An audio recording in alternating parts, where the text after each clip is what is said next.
सत्य और तथ्य पर आधारित खबरों के साथ एक्सपोज इंडिया पर मैं हूं पराग गुप्ता। आगे बढ़ने से पहले एक नजर अब तक की सुर्खियों पर।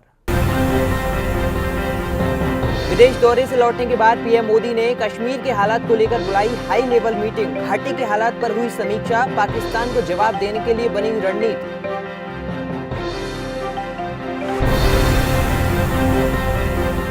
कश्मीर हिंसा को लेकर शिवसेना ने मुखपत्र सामना में बीजेपी पर किया हमला। कहा, महबूबा को कश्मीर की कमान देना बीजेपी की गलती तो नहीं।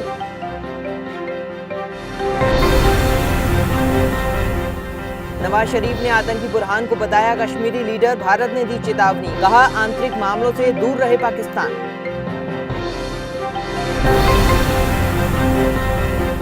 पीएम मोदी ने नैरोबी में मुस्लिम धर्मगुरु पर साधा निशाना। कहा, नफरत की बात करने वाले समाज के लिए हैं खतरा।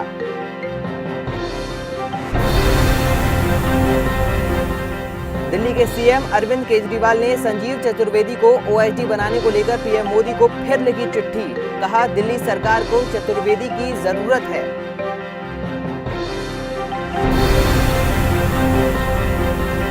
दिल्ली विधानसभा में विपक्ष के नेता विजेंद्र गुप्ता को फोन पर जान से मारने की मिली धमकी। गृह मंत्री और पुलिस कमिश्नर से मुलाकात करेंगे विजेंद्र गुप्ता।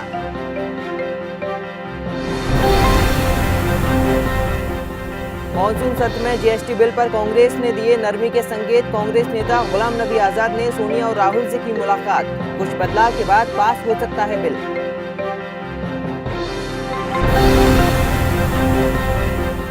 यूपी चुनाव से पहले यूपी कांग्रेस को लगा झटका। प्रदेश अध्यक्ष निर्मल खत्री ने अध्यक्ष पद से दिया इस्तीफा। जल्द हो सकता है नए अध्यक्ष का ऐलान।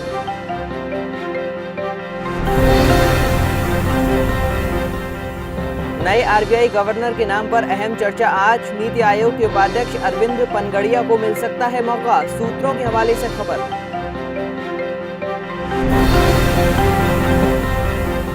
दिल्ली की 7 कॉलोनियां स्मार्ट सिटी की तर्ज पर होंगी विकसित। केंद्रीय शहरी विकास मंत्रालय ने पेश किया रोड मैप।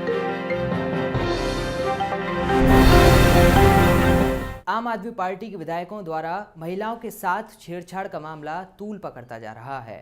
इस मामले को लेकर दिल्ली महिला आयोग की पूर्व अध्यक्ष बरखा सिंह ने केजरीवाल के घर के बाहर विरोध प्रदर्शन किया और केजरीवाल के इस्तीफे की भी मांग की।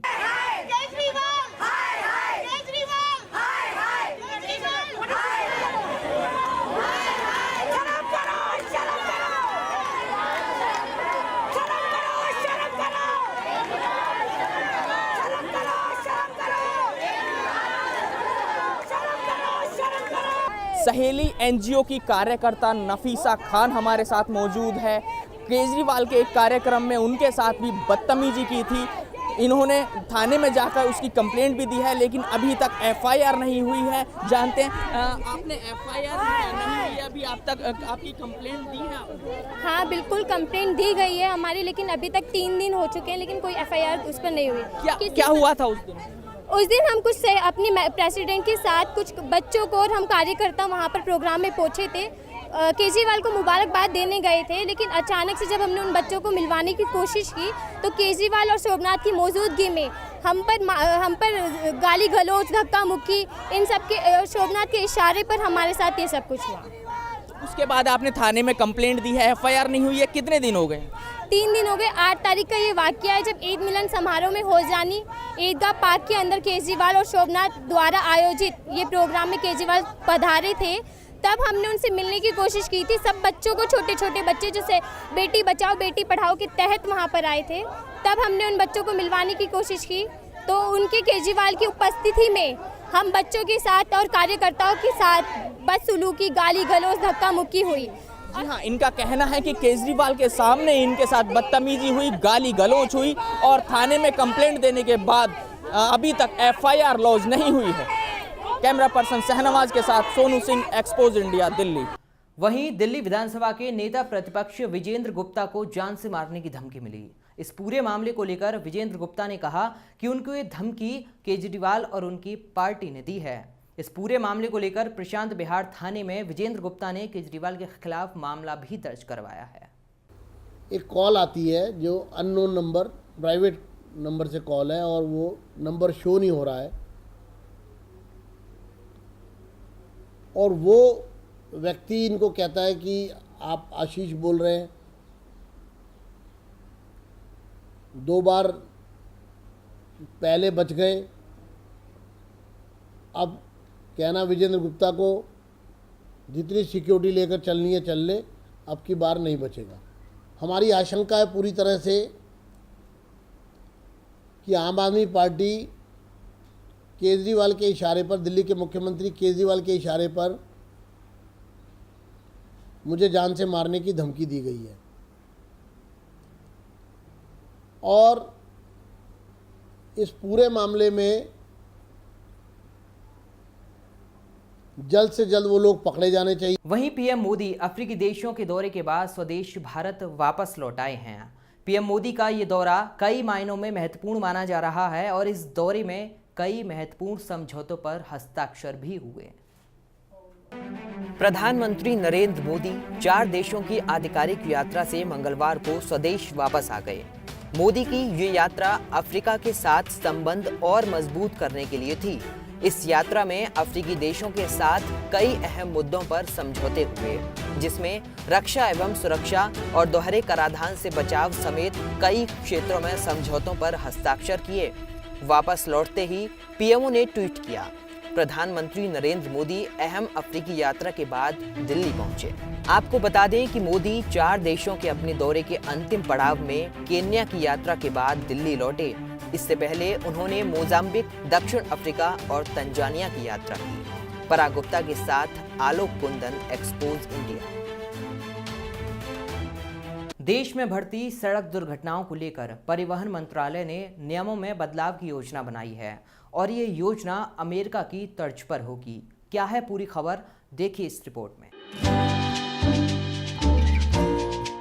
सड़क दुर्घटनाओं को रोकने के लिए परिवहन मंत्री नितिन गडकरी ने अमेरिका के सड़क रोड सेफ्टी और ट्रैफिक मैनेजमेंट सिस्टम को लागू करने का विचार किया है।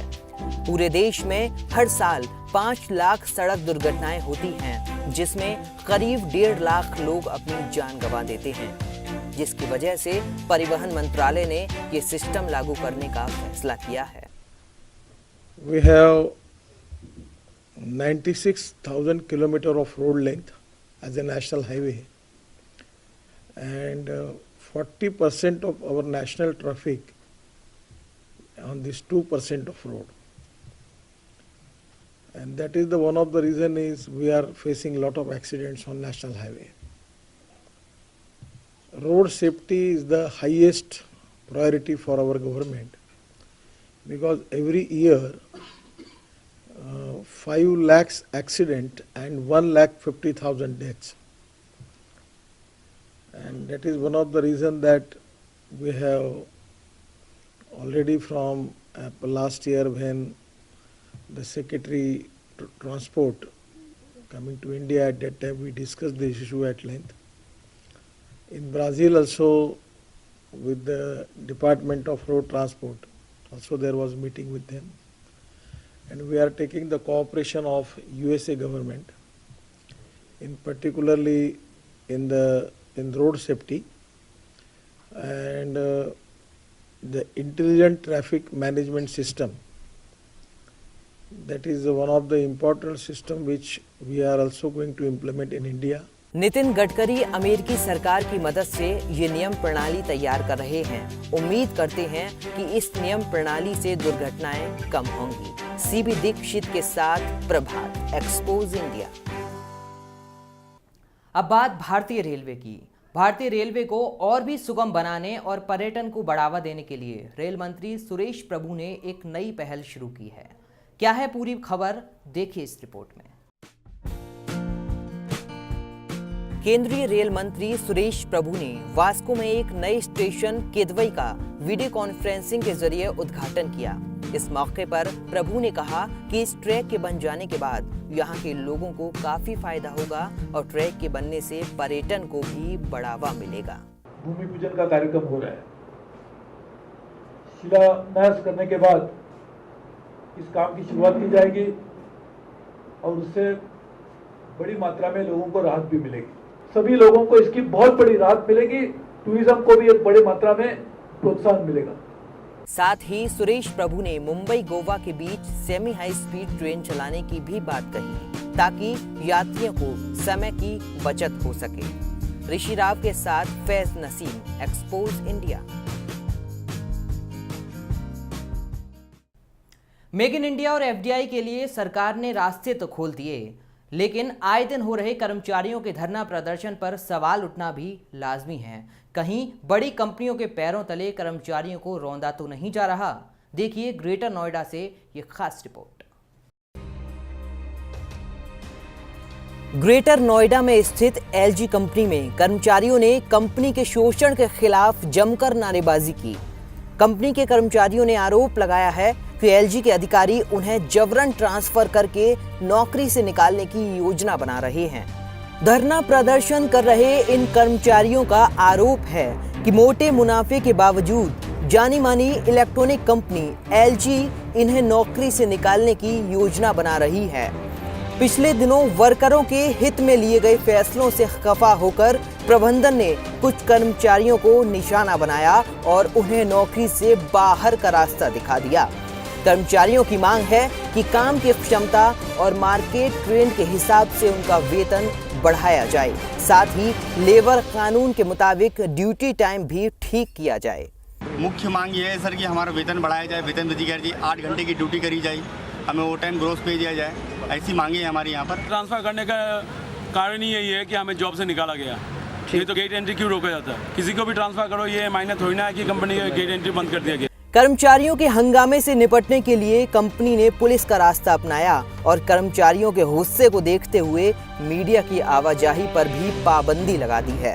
क्या हुआ है अंदर, क्या हुआ है? कुछ नहीं है। आप कहाँ से हैं? हाँ? आप कहाँ से हैं? हम? हाँ। है? सिक्योरिटी से। सिक्योरिटी किस कंपनी की? हाँ? किस कंपनी की सिक्योरिटी से? किसी कंपनी की नहीं है? नहीं बताइए तो। नहीं है। ऐसे में सवाल उठने लाजमी हैं कि मेक इन इंडिया के लिए बड़ी बड़ी कंपनियों को तो बुलाया जा रहा है, लेकिन बड़ी कंपनियां वर्कर्स के हित का ध्यान रखेंगी या नहीं, इसकी जिम्मेदारी कौन लेगा? अमर अग्निहोत्री के साथ संजय पति तिवारी, एक्सपोज इंडिया। और अब बात बड़े पर्दे की, जहां एक और हाईटेक और रोबोटिक फिल्मों का चलन बढ़ रहा है, तो वहीं दूसरी तरफ इतिहास के झरोखों में भी फिल्मी दुनिया की री एंट्री हो रही है। देखिए रिपोर्ट। फिल्में समाज का आईना होती हैं और यही वजह है कि कई बार प्रोड्यूसर जनता की नब्ज को जानने के लिए एक्सपेरिमेंट करते हैं।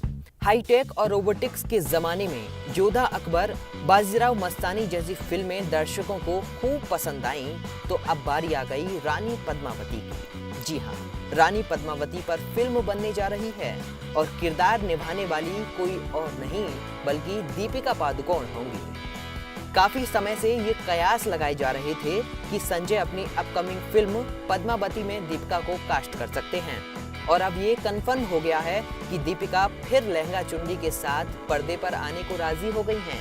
लेकिन इस बार उनके हाथों में तलवार भी दिखेगी, रॉब भी, क्योंकि रोल ही कुछ ऐसा है। आपको बता दें कि दीपिका इससे एकदम उलट hi-tech fancy action Hollywood movie triple X की शूटिंग करके वापस भारत लौटी हैं, और अब वो स्मार्ट फ्यूचर की ड्रेस के बाद लहंगा चुन्नी ओढ़ने और शुद्ध हिंदी के डायलॉग्स बोलने की तैयारी में जुटी हैं। फिल्म को लेकर दर्शकों में काफी सस्पेंस है, क्योंकि हाल ही में सिंगर श्रेया घोषाल ने पद्मावती के पहले गाने की रिकॉर्डिंग की है और इसे एक यादगार गीत बताया है। Entertainment desk, expose India. फिलहाल यहाँ रुकते हैं एक छोटे से ब्रेक के लिए। ब्रेक के उस पार देखेंगे यूपी की खास खबरें। आप बने रहिए हमारे साथ।